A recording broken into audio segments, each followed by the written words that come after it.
Welcome, traveler, to a place of warmth and safety in the depths of winter. Let yourself settle into comfort. Let your breathing slow and deepen. Let the concerns of your day begin to fade away like morning mist over cold water. We are about to embark on a journey unlike any other, not through space, but through time. We are traveling back more than 1,000 years, to the age of the Vikings, to a winter night in a longhouse somewhere along the fjords of Norway, or perhaps on the windswept coast of Iceland, or in the forests of Sweden. The specific location matters less than the experience we will share, the experience of warmth and community in the face of brutal cold, of stories and firelight pushing back against the long northern darkness. Close your eyes if you wish. Listen to the sounds around you. The crackle and pop of burning wood. The gentle roar of flames consuming logs. The occasional settling of embers. These are ancient sounds that humans have found comforting for hundreds of thousands of years, since our ancestors first tamed fire and brought it into their dwelling places. Tonight, these sounds will carry you backward through time, will wrap around you like a warm cloak, will lull you into the peaceful rhythms of a long winter night in the Viking Age. This is history to sleep to, a unique experience that blends education with relaxation, historical immersion with comfort. You need not concentrate or memorize or analyze. Simply let the words and sounds wash over you.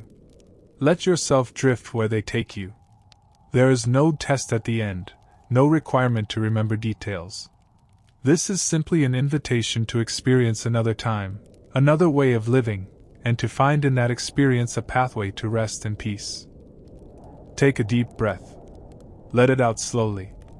We are leaving the modern world behind now, with all its noise and haste and artificial light. We are moving backward through the centuries, past the age of electricity and engines, past the Industrial Revolution, past the Renaissance and the Middle Ages, back to a time when life was harder in many ways but also simpler, more connected to natural rhythms, more dependent on community and the strength of human bonds. We arrive in the year 973, in the depth of winter, in a longhouse in what is now western Norway. The date on the calendar means little here. Time is measured by seasons, by the movement of the sun, by the cycles of planting and harvest, of raiding and trading, of cold and warmth. What matters now is that it is deep winter, the period the Norse called Morkedden, the murky time, the dark time, when the sun barely rises above the horizon and the nights stretch long and cold. The longhouse stands before us in the darkness, though we can barely see it. The night is profound, the kind of darkness that only exists far from cities, far from artificial light. The stars above are brilliant, countless thousands of them scattered across the black sky, the Milky Way a river of light arcing overhead. The Vikings knew these stars, navigated by them, wove them into their mythology. The great hall of the gods, Valhalla, was thought to exist somewhere beyond the visible heavens, and the aurora borealis, the northern lights, were believed to be the reflection of the Valkyries' shields as they rode across the sky choosing the slain. But tonight the sky is clear and dark, no aurora visible, just the cold stars and a sliver of moon providing faint illumination. Enough to see the shape of the longhouse as we approach, a low, rectangular structure, perhaps 80 feet long and 20 feet wide, with walls that curve slightly inward as they rise to meet the peaked roof. The walls are made of timber, thick logs laid horizontally and fitted together, the gaps between them packed with moss and clay and turf to keep out the wind. The roof is covered with turf as well, grass and earth laid over birch bark, providing insulation against the cold. Snow has accumulated on the roof, adding another layer of protection. Smoke rises from openings in the roof, pale gray against the black sky, carrying the smell of burning wood. This is how you know the longhouse is inhabited, that life continues inside despite the cold and darkness surrounding it. Let us approach the door. It is heavy, made of oak planks bound together with iron, fitted into a frame and hung on iron hinges. The door faces south, as most longhouse doors do, to catch what little sun is available and to avoid the worst of the northern winds. Animal hides hang just inside the door, an additional barrier against drafts. We push open the door, it moves reluctantly, heavy and stiff, and step inside, quickly closing it behind us to preserve the warmth. The contrast is immediate and striking. Inside, the longhouse is warm. Not merely warm but almost hot, especially compared to the bitter cold outside. The air is thick and smoky, scented with wood smoke and cooking food, with the smell of animals and humans living in close quarters, with the tang of drying fish and the sweet earthiness of stored hay. It is an overwhelming sensory experience at first, but one that quickly becomes comforting, familiar, the smell of life and survival in the depths of winter. The interior of the longhouse is long and relatively narrow, just as its exterior suggested. The ceiling is high in the center, perhaps 12 feet, sloping down toward the sides.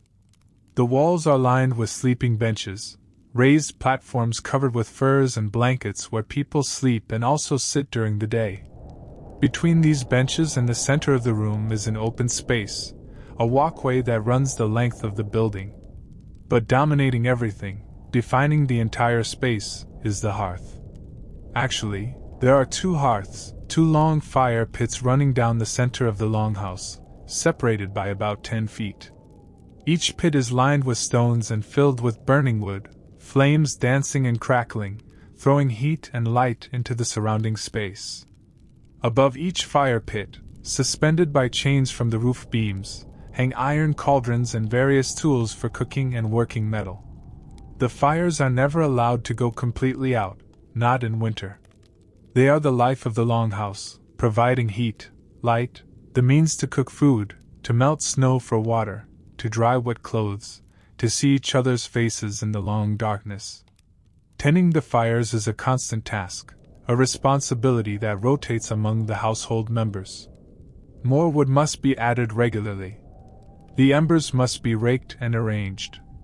The balance must be maintained between heat and smoke. Too much smoke in the longhouse becomes unbearable, but the smoke also rises and escapes through the openings in the roof, drawing fresh air in from below. Around these fires, the life of the longhouse unfolds. Let us move closer and see who is here, how they arrange themselves, what they are doing on this winter night.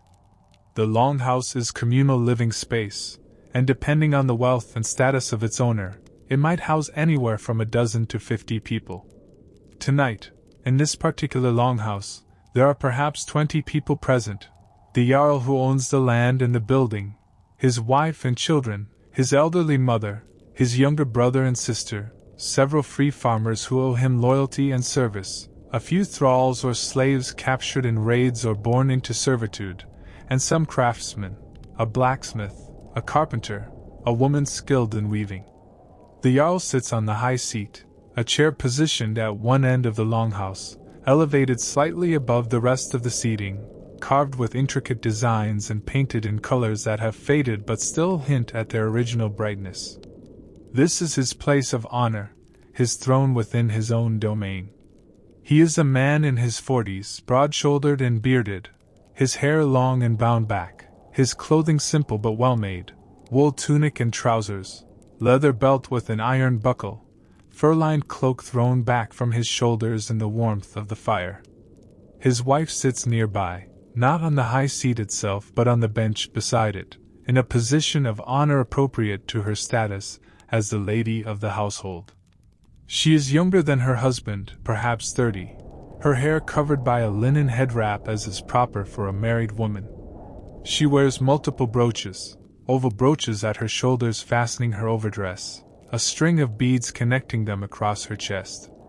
These are not merely decorative but functional, and they also signal her status and wealth.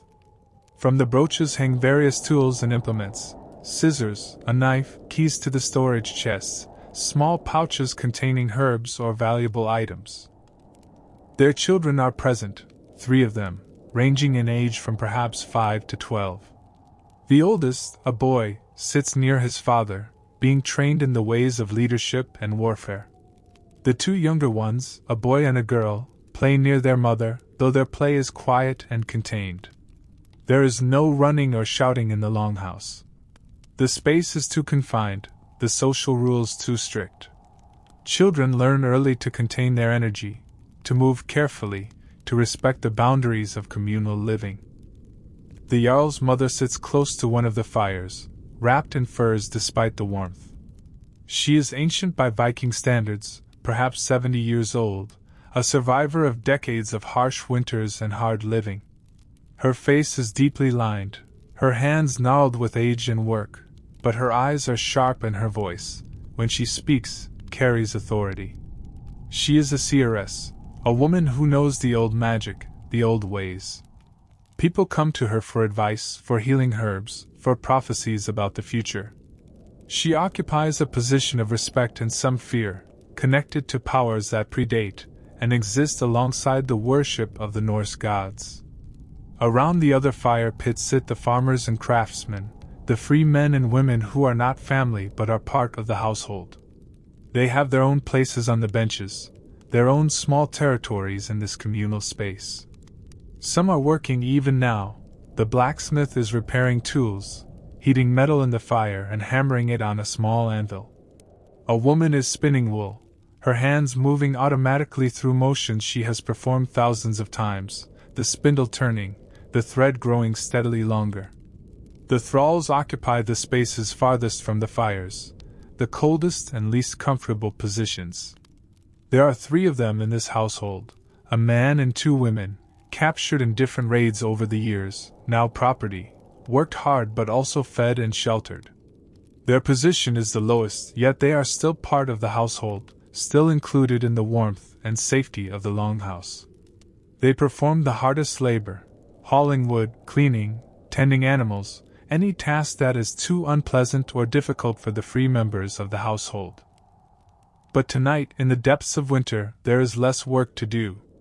The great labor of the year, farming, raiding, trading, is finished until spring returns.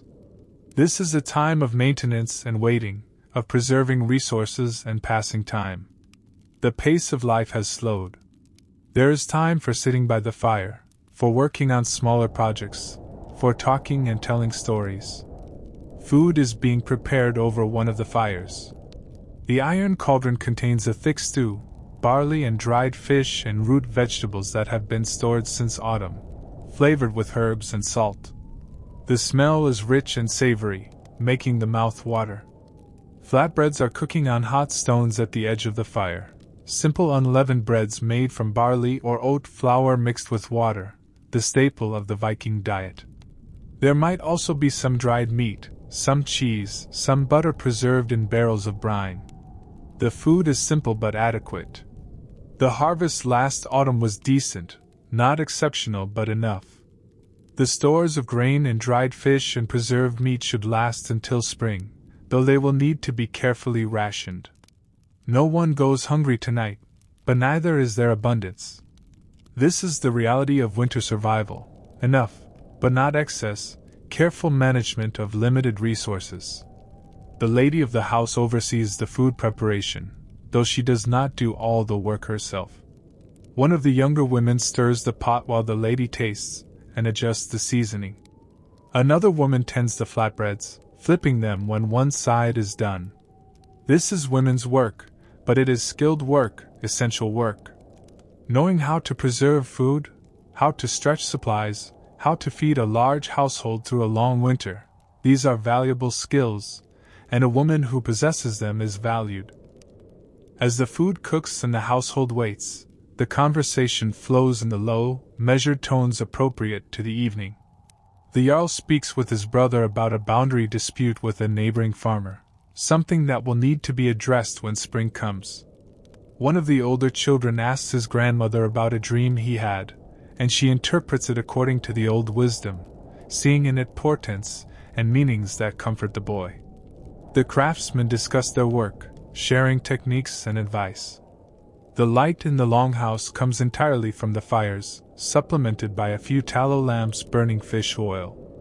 The illumination is golden and flickering, casting deep shadows into the corners, making faces glow when they are close to the flames and disappear into darkness when they turn away.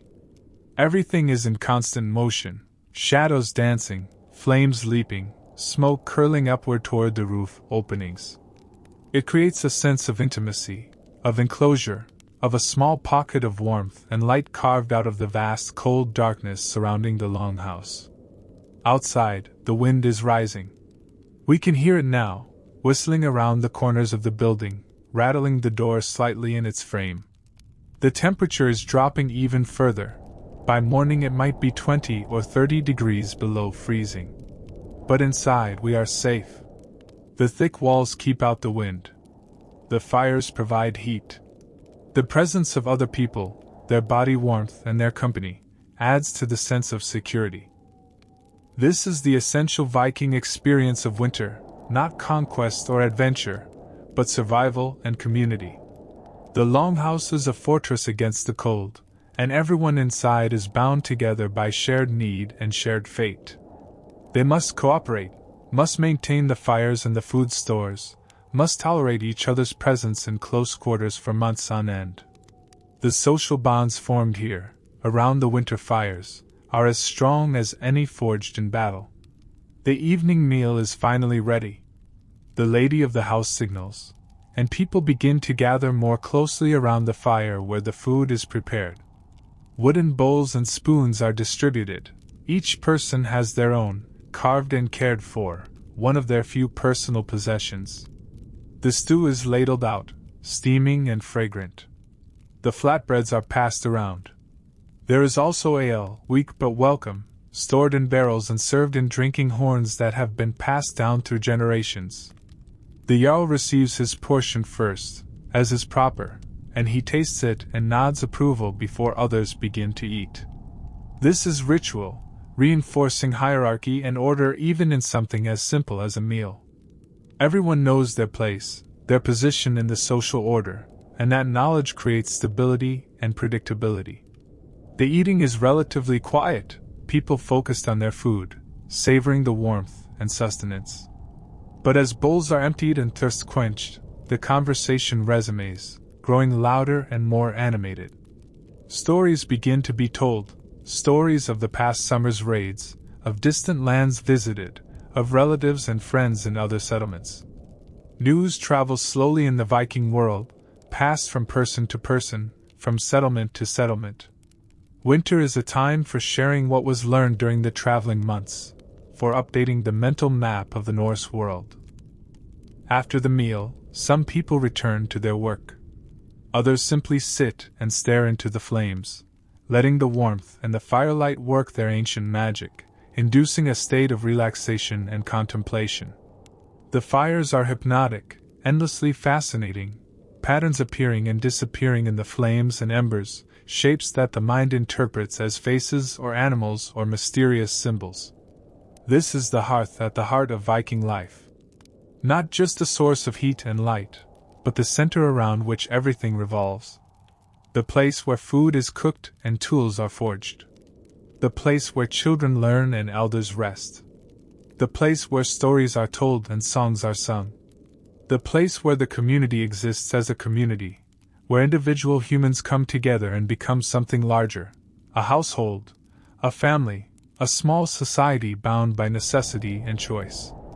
As the evening deepens into night, as the darkness outside becomes absolute and the cold intensifies, the warmth of the longhouse feels increasingly precious. This is home. This is safety. This is the small circle of light and warmth that humans have created and defended against the vast indifference of nature. Let yourself sink deeper into this experience. Feel the warmth of the fire on your face. Smell the smoke and the cooking food. Hear the crackle of burning wood and the low murmur of voices. Let the sensory experience of the longhouse wrap around you, calming and comforting, connecting you to countless generations of humans who have gathered around fires for warmth and company and safety. The night is long, and there are many hours yet before dawn. But here, in the longhouse, surrounded by the glow of the hearth and the presence of others, time seems to slow and soften. The urgency of day fades. The peace of night descends. Let us settle in and experience more of this ancient winter evening, letting its rhythms carry us deeper into rest and tranquility. The evening settles into a comfortable rhythm, the kind that can only exist when people have nowhere else to be, nothing urgent demanding their attention. Outside, the wind continues its lonely howling, but inside the longhouse, we are insulated not just by timber and turf but by the warmth of human presence and the ancient comfort of firelight. The Jarl shifts in his high seat, draining the last of his ale from his drinking horn. He sets it down and looks around at the assembled household. There is a quality to his gaze, a intentionality, that makes people quiet and turn their attention to him. He is about to speak, and when the Jarl speaks, people listen. He begins to tell a story. His voice is deep and practiced. He has told stories many times before, knows how to pace them, how to use pauses for effect, how to modulate his tone to create tension or relief. This is an important skill for a leader, this ability to hold attention, to transmit the culture and values of the people through narrative. The story he tells tonight is one of the old tales, handed down through generations, a saga about the winter that almost ended the world. It is a story suited to a night like this, when the cold presses close and the darkness seems infinite. Long ago, he begins, when the world was younger and the gods walked more freely among men, there came a winter unlike any other. The sun rose each morning but gave no warmth. The snow fell continuously for months, piling higher than the roofs of the tallest halls. The sea froze solid, and even the rivers stopped flowing, locked in ice that would not break. This was Fimbulwinter, the great winter, the winter that precedes Ragnarok, the end of all things. 3 winters would come in succession with no summer between them, and during these winters, all bonds of kinship and honor would break. Brother would fight brother. Father would turn against son. The world of men would dissolve into chaos and violence, each person struggling alone for survival. The gods knew that Fimbulwinter was coming, the Jarl continues, his voice taking on the rhythmic quality of formal storytelling. They knew that after the 3 winters would come the final battle, when the forces of order and chaos would clash, when gods and monsters would destroy each other, and the world itself would burn and then sink beneath the waves. But they also knew that after this ending would come a new beginning, that the world would rise again from the sea, green and fertile, and that 2 humans, a man and a woman who sheltered in the world tree during the destruction, would emerge to repopulate the earth. The story is familiar to everyone listening. They have heard versions of it many times, passed down from parents and grandparents, recited by traveling skalds, embedded in the very fabric of Norse culture. But familiarity does not diminish its power. If anything, the repetition strengthens it, the known rhythms and phrases comforting even as the content is dark and foreboding. What makes this story particularly resonant tonight, in this longhouse in the depths of winter, is how closely it mirrors their own experience. Every winter, especially the harsh ones, must have felt to the Vikings like a small version of Fimbulwinter. The sun weak and distant. The snow accumulating. The cold so intense it burns exposed skin. The very real possibility that food will run out, that sickness will strike, that some members of the household will not survive until spring. Yet the story also offers hope. Fimbulwinter ends. The world is reborn. Life continues. The cycle of death and rebirth, of winter and spring, of ending and beginning, is fundamental to the Norse worldview.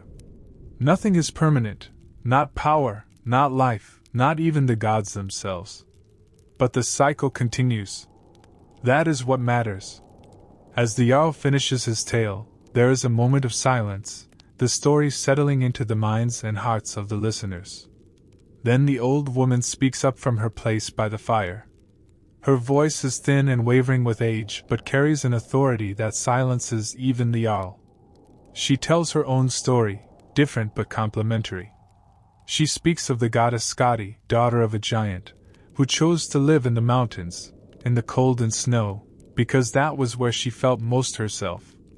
Skadi was a huntress, fierce and independent, who married the sea god but could not live with him because he preferred the ocean and she preferred the mountains. They could not compromise, could not find a middle ground, and so they lived apart, each in their own realm. The lesson, the seeress suggests, is about accepting what cannot be changed. The winter is harsh. The cold is bitter. These are facts, like the mountains and the sea, that cannot be negotiated with or altered. The wise person accepts these realities and finds ways to live within them, to even find beauty in them, as Skadi found beauty in the stark mountain winters. Another voice joins the storytelling, one of the free farmers, a man in his 30s with a scar across his cheek from some old fight. He tells a more recent story, a true story from his own life. 3 winters ago, he says, he was on a trading voyage that was caught by early storms. They sought shelter in a bay in the Shetland Islands, but the wind blew so hard that their ship was nearly driven onto the rocks. They spent 3 days and nights taking turns bailing water, too exhausted to sleep, too cold to rest, fighting constantly to keep the ship afloat and off the rocks. On the 3rd night, when they were all at the edge of despair, when it seemed certain the ship would be lost and all aboard would drown, the wind suddenly died. The storm passed as quickly as it had come. The sea calmed. They were able to make repairs and complete the journey home, arriving late but alive. The farmer tells this story without drama or embellishment, his tone matter-of-fact, but the effect is powerful. This is survival. This is what it means to be Viking, to face impossible odds, to struggle against nature and other men, to refuse to surrender even when surrender seems rational. And sometimes, if you are strong enough and lucky enough and stubborn enough, you survive. The stories continue, one after another, a tapestry of narrative woven from myth and history, from the deeds of gods and the experiences of ordinary people. This is how culture is transmitted in a largely non-literate society. Yes, there are runes, but runic writing is limited, used mainly for brief inscriptions on stone and wood, for marking property or recording significant events. The real repository of knowledge and wisdom is human memory, and storytelling is the method by which memory is preserved and passed down. Children sitting by the fire are learning, absorbing these stories, storing them away to tell to their own children someday. They are learning what it means to be Norse, what values are important, what behaviors are admired or condemned. They are learning history, the deeds of their ancestors, the places their people have traveled, the enemies they have faced. They are learning geography through tales of distant lands. They are learning practical wisdom, how to survive storms, how to navigate by stars, how to judge the character of strangers. But storytelling serves purposes beyond education. It also entertains, filling the long dark hours with interest and excitement. It strengthens community bonds, creating shared cultural references that everyone understands. It provides comfort, reminding people that others have faced similar challenges and survived. It gives meaning to suffering, placing individual hardships within larger narratives of struggle and endurance. As the stories flow, other activities continue around them. The woman who was spinning earlier has shifted to weaving, working at a vertical loom set up against one wall of the longhouse. The steady thump of the weaving sword packing down the weft threads provides a rhythmic undertone to the voices. She is making cloth, the fundamental activity that keeps everyone clothed through the harsh winters. Every garment in the longhouse was made here, from wool shorn from their own sheep, spun into thread, woven into cloth, cut and sewn into tunics and trousers and cloaks and head wraps. Near the other fire, the blacksmith has returned to his work, though his project tonight is not functional but artistic. He is carving a piece of soapstone, working it with small iron tools, creating a mold for casting metal jewelry. The Vikings were skilled metalworkers, and their jewelry, brooches, arm rings, pendants, combined functionality with beauty. Jewelry was also wealth, portable and durable, a way to store value that could be carried, displayed, traded, or melted down in times of need. Even the children are engaged in productive activity. The youngest, the 5-year-old girl, is learning to card wool, combing the raw fleece to align the fibers before spinning. Her movements are clumsy, unpracticed, and she needs frequent correction from her mother, but she is learning. By the time she is 12 or 13, these skills will be second nature, her hands moving automatically through tasks that now require her full concentration. The older boy, the Jarl's son, sits with a whetstone and a knife, learning to sharpen the blade properly. This is a crucial skill for a warrior, for a hunter, for any man who must rely on his tools. A dull knife is worse than no knife at all, dangerous, inefficient, frustrating. The boy works slowly, carefully, checking the edge frequently, trying to achieve the perfect angle. His father watches occasionally, offering advice, nodding approval when the boy does it correctly. This is daily life in the Longhouse, work and story and rest all woven together, no sharp boundary between labor and leisure, between education and entertainment. Everything serves multiple purposes. Everything is integrated into the larger whole of communal living. The night deepens. More wood is added to the fires. The smoke thickens for a moment, then finds its way upward and out through the roof openings. Someone goes to the door and cracks it open briefly, allowing fresh, cold air to rush in, helping to clear the worst of the smoke and refresh the atmosphere. The cold is shocking even in that brief moment, a reminder of what waits outside, but it also makes the warmth inside feel even more precious when the door is closed again. Food is brought out again, not a formal meal but snacks, things people can eat while sitting and talking. Dried fish, salty and chewy, preserved from last summer's catch. Nuts stored from autumn. Small hard cakes made from barley flour and honey, a rare treat, brought out now because it is a long winter evening and small pleasures matter. These foods are passed around, shared communally, no one taking more than their fair portion. The seeress, the old woman, produces a small leather pouch from somewhere in her layers of clothing. She opens it carefully and takes out a handful of small objects, carved wooden pieces, each one marked with different symbols. These are runes, but not for writing. These are rune stones used for divination, for seeing the future or understanding hidden forces at work in the present. She spreads a cloth on the sleeping bench beside her and casts the runes onto it. They fall in a seemingly random pattern, but she studies them intently, her old eyes sharp and focused. People nearby watch with a mixture of curiosity and apprehension. Divination is powerful magic, and while it is accepted as part of Norse religion, it is also somewhat frightening. What if the runes reveal something terrible? What if they show coming death or disaster? The seeress interprets what she sees. The runes suggest, she says, that the winter will be long but survivable. There will be hardship, but no tragedy. Spring will come late, but it will come. The household will remain intact. These are comforting predictions, whether they are true visions or simply what the old woman knows people need to hear. But she also offers a warning. The runes show tension, conflict brewing. Not here within the household, but from outside. Perhaps a dispute with neighbors. Perhaps trouble from raiders or thieves. The household should remain vigilant, she advises. They should strengthen their defenses before spring comes and travel becomes possible again. The Jarl nods, accepting this counsel. Whether he believes in the seeress's magic or simply respects her wisdom and experience, he takes her warnings seriously. He makes a mental note to inventory their weapons, to ensure the door can be properly barred, to perhaps set watches during the more vulnerable parts of spring when strangers might come seeking to take what the household has preserved through winter. The divination complete, the seeress carefully gathers her rune stones and returns them to their pouch.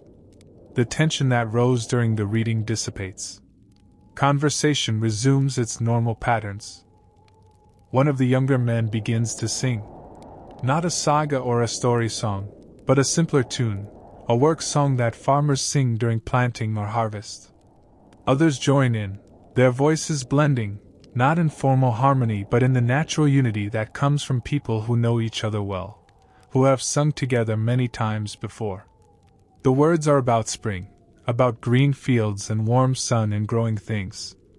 It is an act of hope, of defiance even, singing about spring during the depths of winter, asserting through song that the cold will not last forever, that life will return. The singing continues for several songs, lifting the mood, energizing people who are starting to grow drowsy in the warmth. But eventually the songs wind down, the last notes fading into the crackle of the fires and the whisper of the wind outside.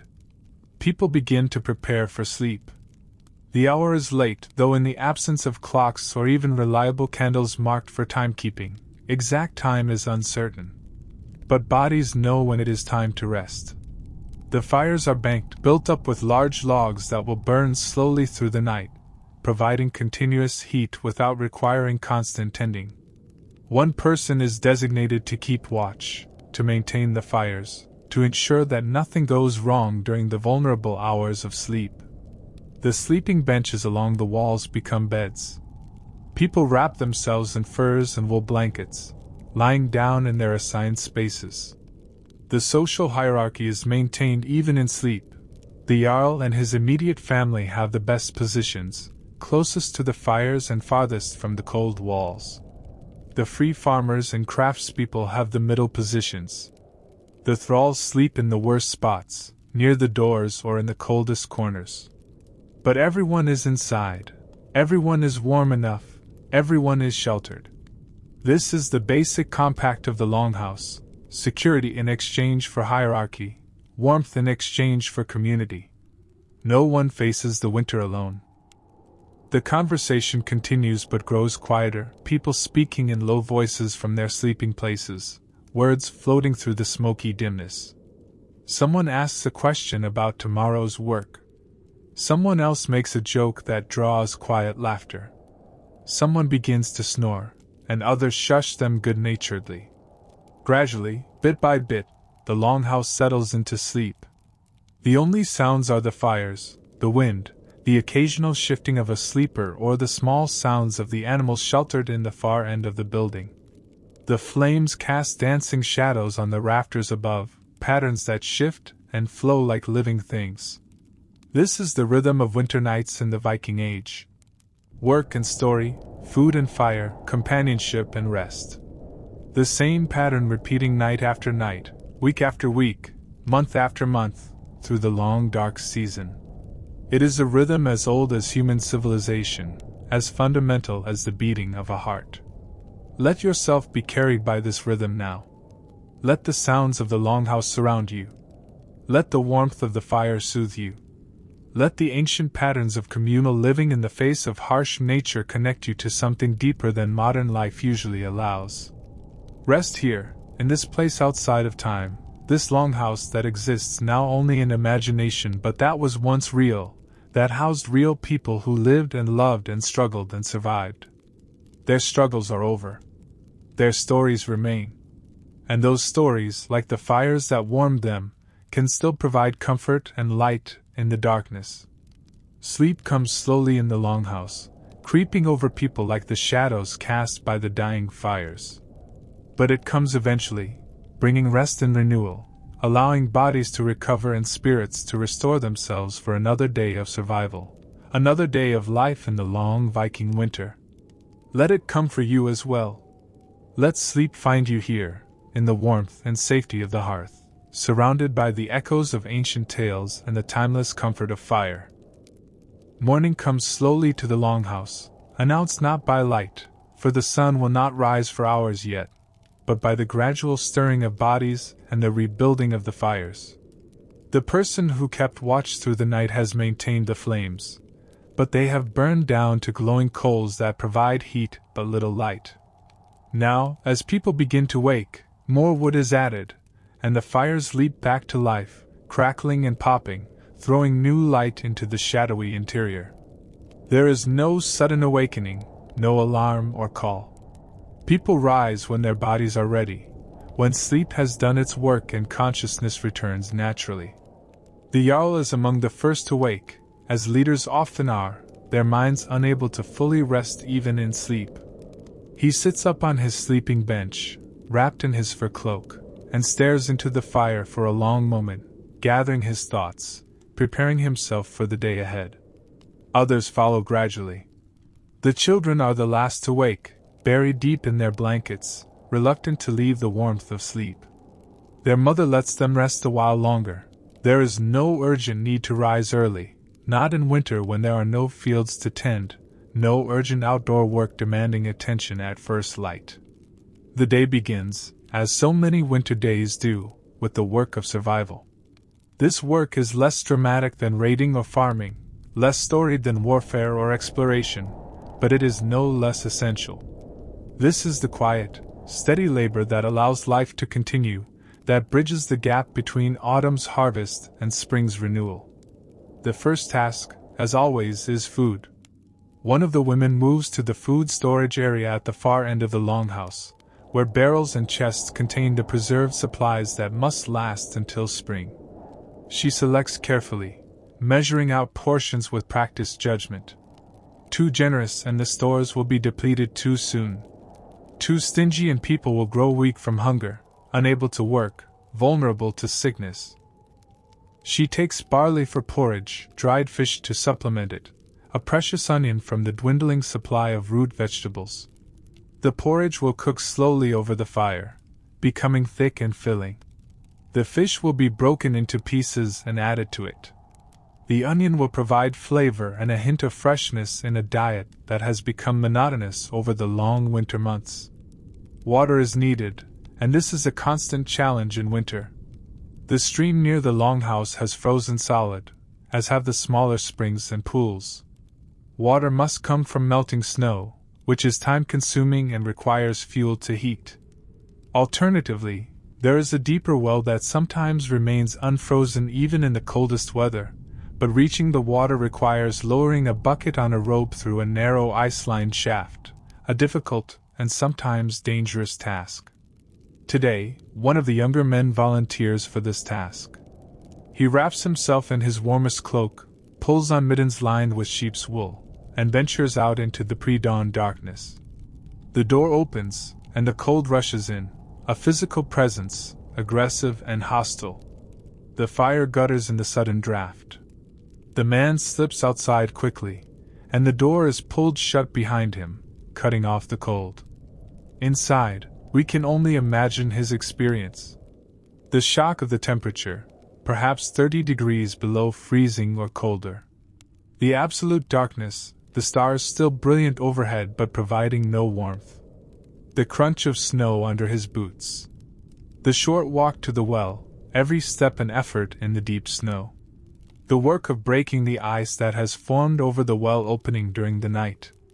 The careful lowering of the bucket. The haul back up, arms straining against the weight of water and ice. The return journey to the longhouse, the bucket sloshing, precious water sometimes spilling despite his care. When he returns, perhaps 10 minutes later, his beard and eyebrows are white with frost from his own frozen breath. His cheeks are reddened with cold. But he has water, and it is transferred carefully to a large pot that is hung over the fire to warm. Cold water in winter can be dangerous. Drinking it too fast can chill the body internally, can cause cramps and sickness. The water must be warmed, not to boiling but to a temperature that will not shock the system. While the water warms and the porridge cooks, other tasks proceed. The animals housed at the far end of the longhouse need tending. The Vikings kept their most valuable livestock inside during winter. A few cows, perhaps a horse or two, some goats, and always chickens. These animals provided food, milk, eggs, companionship, and additional warmth. Their body heat helped warm the longhouse, and their presence meant that even in the deepest winter there was a source of fresh food. The animals are fed from the stores of hay and dried fodder carefully preserved since summer. The cows are milked, though in winter their production is much reduced.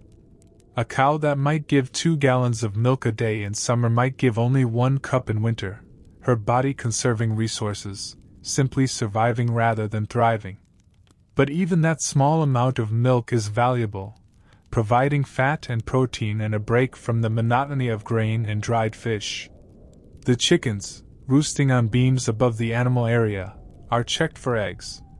In winter, egg production nearly stops, the birds responding to the lack of light and warmth. But occasionally there is an egg, and it is received as a small treasure, carefully carried back to the living area and added to the morning meal. This is the reality of Viking winter survival. Nothing is wasted, nothing is taken for granted. Every resource is carefully managed, every small gain celebrated, every potential loss carefully guarded against. The abundance of summer and autumn, when food was plentiful and life relatively easy, is a distant memory. Now there is only conservation and endurance. The morning meal, when it is finally ready, is simple but warming. The porridge is thick and filling, flavored with the fish and onion, seasoned with precious salt. There is a small amount of milk to add to it, making it richer. There is flat bread, baked yesterday and reheated now at the edge of the fire. There is weak ale to drink, watered down to make it last, providing calories and a slight pleasant buzz that helps lift spirits on a dark morning. People eat quietly, focused on the warmth and nourishment.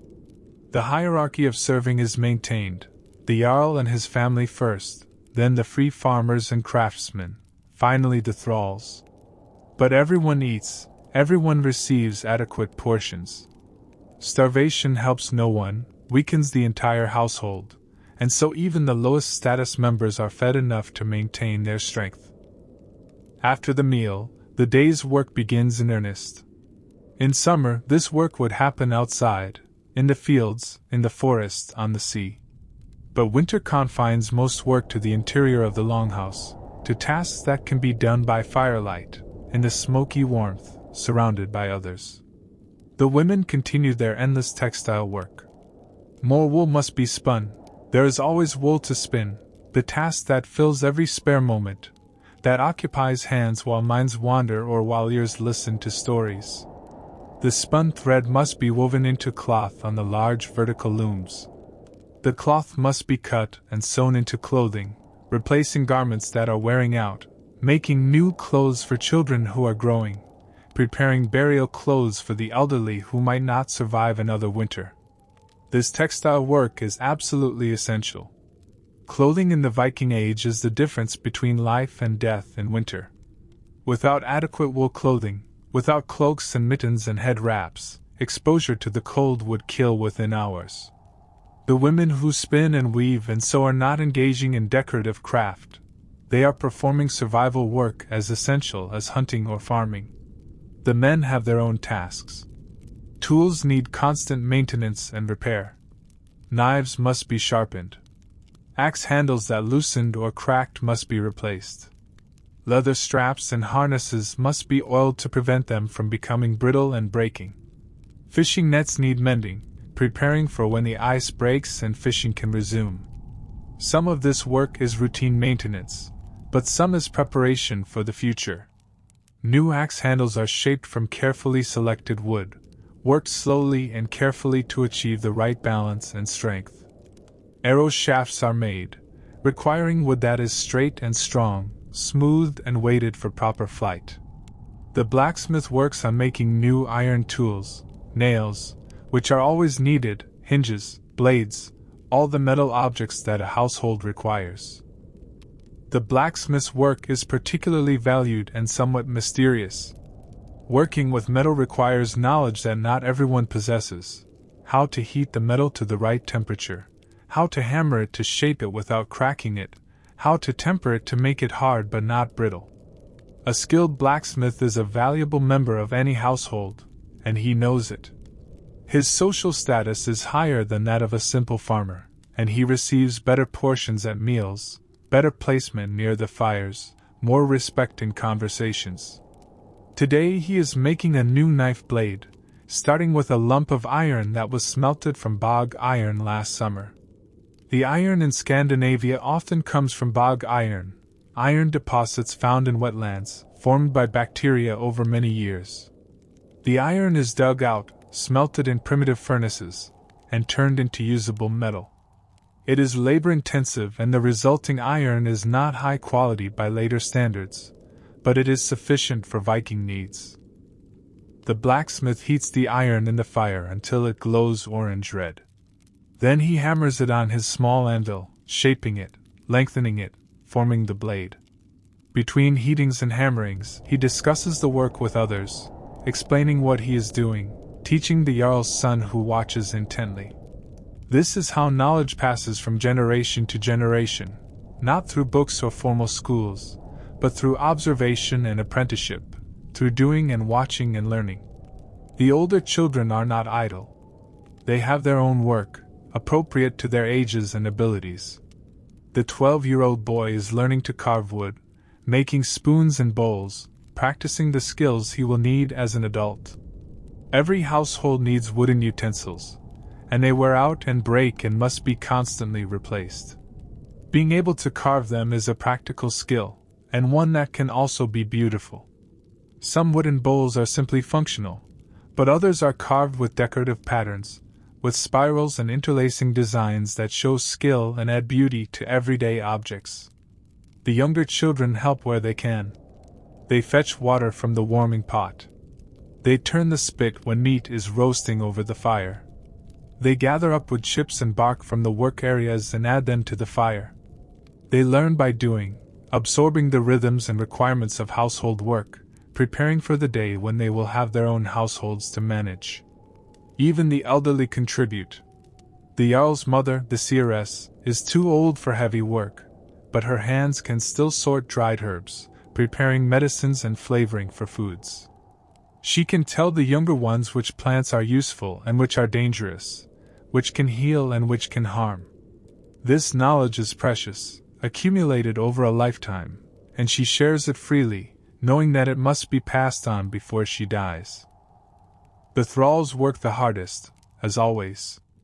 They do the heaviest, dirtiest work, hauling wood from the storage piles outside, mucking out the animal area, scrubbing the eating bowls, any task that is unpleasant or exhausting.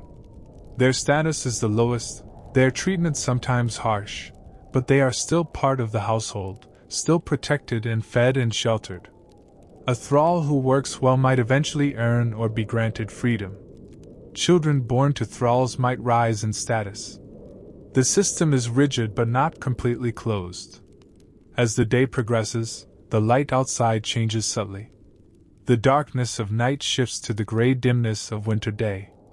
The sun rises, but it barely clears the horizon, providing weak pale light that does little to warm the frozen landscape. The daylight hours are short, perhaps 6 hours at this latitude, at this time of year. People work by this natural light when they can, positioning themselves near the small windows, really just openings in the walls, covered with oiled cloth or thin scraped leather that admits some light while blocking the wind. Midday comes, and there is a brief pause for food.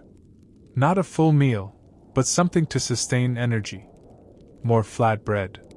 Some dried fruit if any remains. More of the weak ale.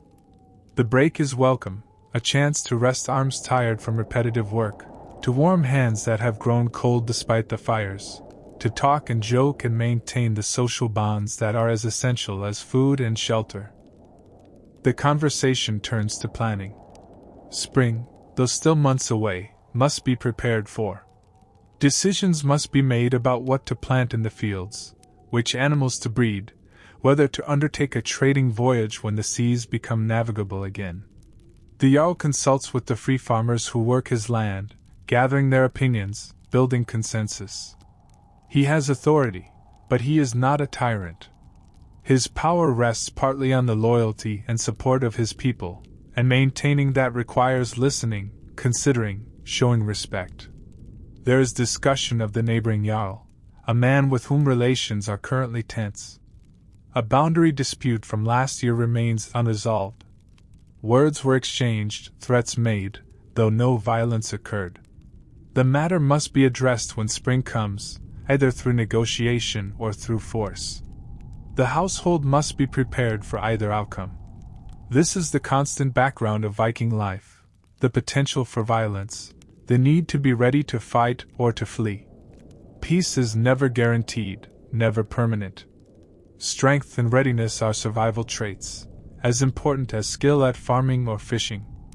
Every free man is expected to be able to fight, to defend his household and his honor. Weapons are kept close at hand, maintained carefully, ready for use. The afternoon continues with more work, the same tasks rotating among different people, everyone contributing according to their abilities and status. The light outside begins to fade early, the short day drawing to a close. Fires are built up again as the evening cold sets in. The temperature drops rapidly once the weak sun disappears, and the wind picks up, howling around the longhouse, seeking any gap or crack through which it might enter. Food preservation is a constant concern, and today some of that work is being done. Fish that was dried last summer is being checked, sorted, any pieces showing mold or spoilage removed. The good pieces are packed back into barrels, carefully layered to prevent crushing. This fish is survival, the protein that will sustain the household when the preserved meat runs out, and none of it can be wasted. There is also cheese making, or rather cheese maintenance.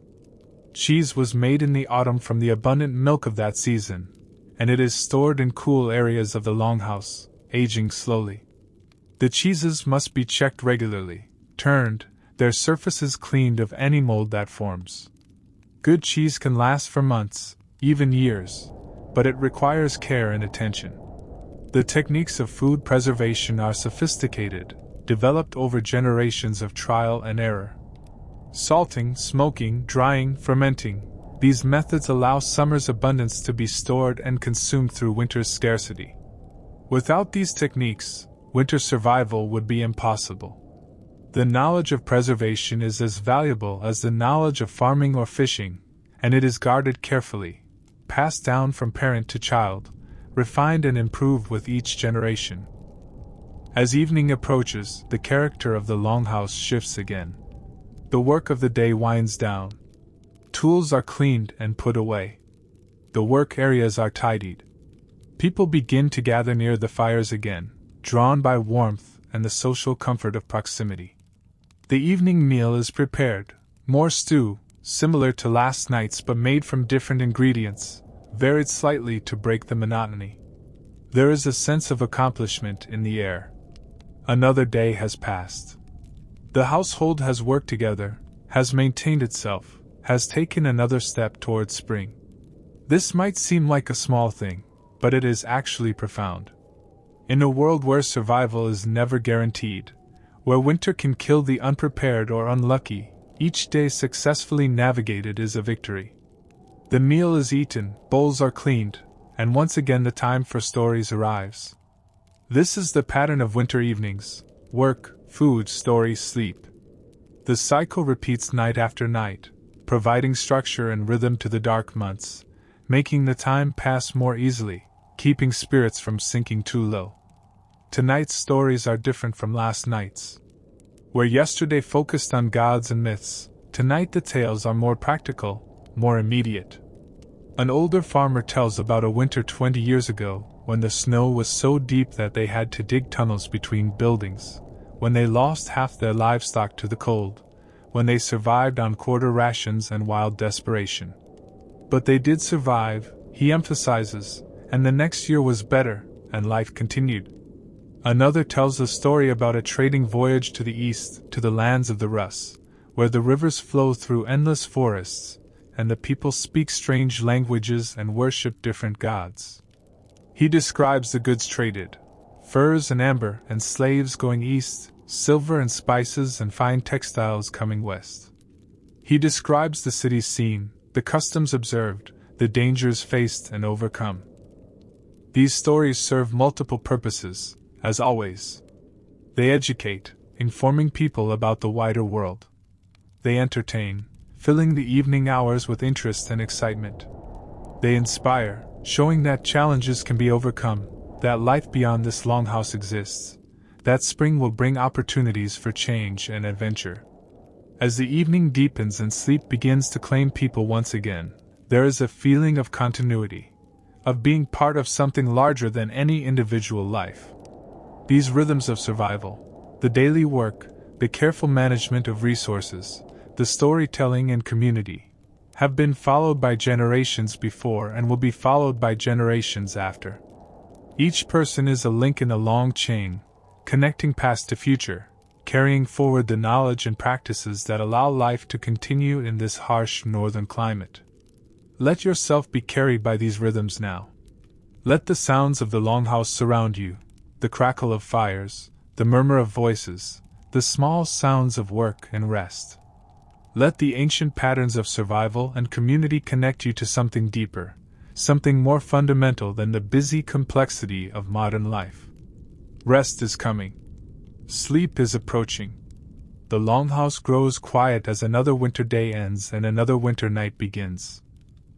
The nights grow longer as we move deeper into winter, and with them comes a particular quality of stillness that exists nowhere else in the year. The world outside has retreated into itself, animals hibernating or sheltering, plants dormant beneath the snow, even the wind sometimes falling silent for hours at a time. The longhouse becomes its own small universe, isolated from everything beyond its walls, existing in a bubble of warmth and firelight surrounded by infinite cold darkness. Tonight, several weeks have passed since we first entered this longhouse. The stores of food are noticeably diminished. The faces around the fires are a bit thinner, the portions at meals a bit smaller. This is the deepest part of winter now, the period when spring seems impossibly distant, when the cold has seeped into bones and spirits, when endurance is tested most severely. Yet the routines continue. Morning still comes with the rebuilding of fires. Work still fills the daylight hours. Meals are still prepared and shared. Stories are still told. The community persists, bound together by necessity and by choice, by blood and by circumstance. Let us settle beside the hearth one more time, letting the warmth of the flames wash over us. The fire has been burning continuously for months now, fed constantly, never allowed to die completely. The stones that line the fire pit are blackened with soot and heat, cracked in places. The iron pots suspended above the flames are worn smooth from countless stirrings. Everything in the longhouse bears the marks of continuous use, of lives lived in close quarters over long months. The Jarl sits in his high seat tonight, but his posture is less formal than usual. He is tired, the weight of leadership heavy in winter when resources dwindle and tensions can rise. He must mediate disputes, make decisions about rationing, keep spirits from sinking into despair. It is exhausting work, this leadership, though it comes with privileges and status. His wife sits beside him, mending clothing by firelight. Her hands move steadily, automatically, though she must hold the fabric close to see the stitches. She has been sewing and mending for months, keeping the household clothed, keeping the cold at bay through the simple act of maintaining fabric barriers between skin and winter. It is humble work but essential, and she takes quiet pride in it. The children are quieter tonight. The youngest is fighting a cough, a common winter ailment in the smoky air of the longhouse. His mother has given him honey mixed with herbs prepared by the seeress, and he seems improved, but worry shadows her face. Winter illness can turn deadly quickly, especially in children and the elderly. Everyone in the longhouse is aware of this, watching the child carefully, hoping the cough does not worsen. The seeress herself sits wrapped in furs, staring into the fire with eyes that seem to see beyond the flames, into some other realm. She is very old now, older than anyone can quite remember, and there is speculation that she may not survive another winter. But tonight she is here, still alive, still present, still a connection to the past and to the old ways of knowing. One of the younger men has returned today from checking distant trap lines, a dangerous journey in deep winter but necessary. The household needs fresh meat, needs furs, needs any resource that can be gained. He reports that the trapping was moderately successful, 3 hares and a fox, small game but welcome. The hares will be skinned and cooked tomorrow, providing fresh meat for the first time in weeks. The fox fur will be cleaned and added to the household store, eventually to be traded or made into trim for a cloak. But the man also reports that the cold is intensifying. The snow is crusted with ice so thick he could walk on top of it without breaking through. The stream is frozen solid to its bed. Even the largest trees are cracking in the cold, explosive sounds echoing through the forest as the sap freezes and splits the wood. He was glad to return to the warmth of the Longhouse, he says, and no one can blame him. This report prompts discussion of when spring might come. It is the constant question in late winter: how much longer? The answer is impossible to know with certainty. Spring might arrive in 6 weeks or 10 weeks or longer. The signs are subtle and sometimes misleading. A warm day that proves to be an anomaly, a false promise. The true signs of spring are unmistakable when they finally come: the softening of snow, the trickling of meltwater, the return of birds from the south, the budding of trees. But those signs are still far off. Yet people need hope to survive, need something to look forward to, and so they talk about spring with the certainty they do not feel. They plan the work that will need to be done: fields to plow, seeds to plant, buildings to repair, journeys to undertake. These plans may change when spring actually arrives, but making them provides comfort, gives purpose, helps the time pass more easily. The conversation turns to raiding, as it often does when men gather. The Jarl is planning a raid for late spring or early summer, when the seas are navigable and weather is favorable.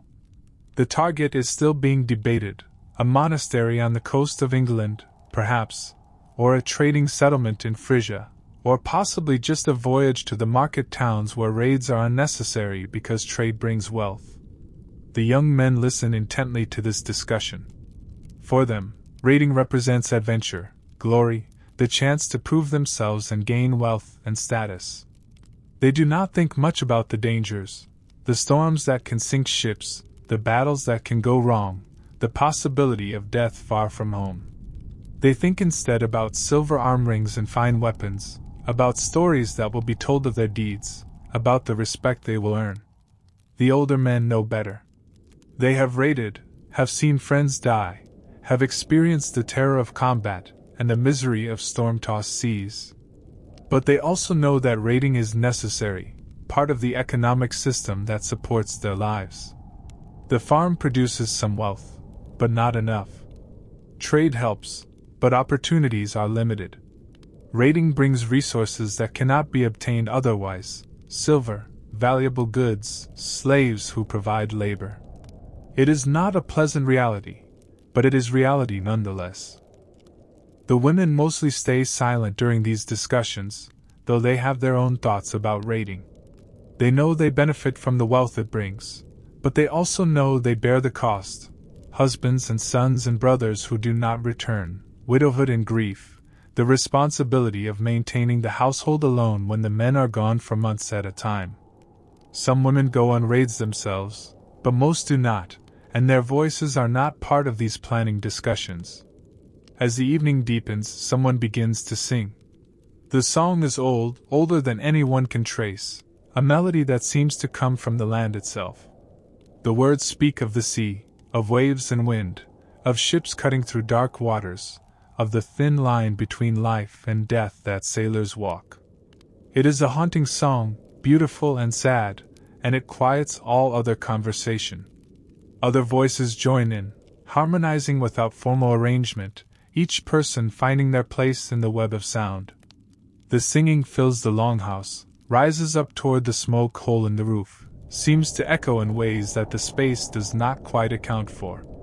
This is the power of communal singing, of voices joined together creating something larger than any individual could create alone. When the song ends, there is a long silence, everyone still caught in the spell of the music. Then someone begins another song, and then another, a flow of melody and verse that carries the evening forward gently, naturally. Between songs there are stories, but tonight the stories are different. Less about heroes and gods, more about ordinary moments that held meaning. An old woman tells about the day she married, 50 years ago, how nervous she was, how young and uncertain. A middle-aged man tells about his father, long dead, and the things his father taught him: how to choose trees for building, how to judge the quality of iron, how to be patient with children. These are not grand tales, but they are true, and they touch something deep in the listeners. The youngest child, the one with the cough, has fallen asleep in his mother's arms. She holds him gently, rocking slightly, her face soft with love and worry. This is the eternal image of human care, of a parent tending a sick child, and it is as present here in this Viking Longhouse as it has been in every time and place where humans have lived. Gradually, imperceptibly, the character of the evening shifts from storytelling to something more meditative. People grow quiet, staring into the flames, each lost in their own thoughts. The fires burn steadily, the wood crackling and popping, the flames dancing in their eternal patterns. Outside, the wind has picked up again, a constant presence, a reminder of what lies beyond the walls. Let yourself sink deeper into this moment now. Let the concerns and complexities of your own time and place fall away. Here, in this longhouse, in this winter evening over 1,000 years ago, life has been reduced to essentials: warmth, food, shelter, community. These are the things that matter, the things that have always mattered, beneath all the elaborations and complications that civilizations build on top of them. The fire before you is the same fire that has comforted humans for hundreds of thousands of years. The warmth it provides is the warmth that allowed your distant ancestors to survive ice ages and spread across the planet. The light it casts is the light that pushed back the darkness before electricity was imagined, before oil lamps, before even candles as we know them. This is primal comfort, coded deep in your DNA, recognized by something older than thought. The voices around you, speaking languages you do not understand but in tones you recognize. This is human community, the social bond that makes us who we are.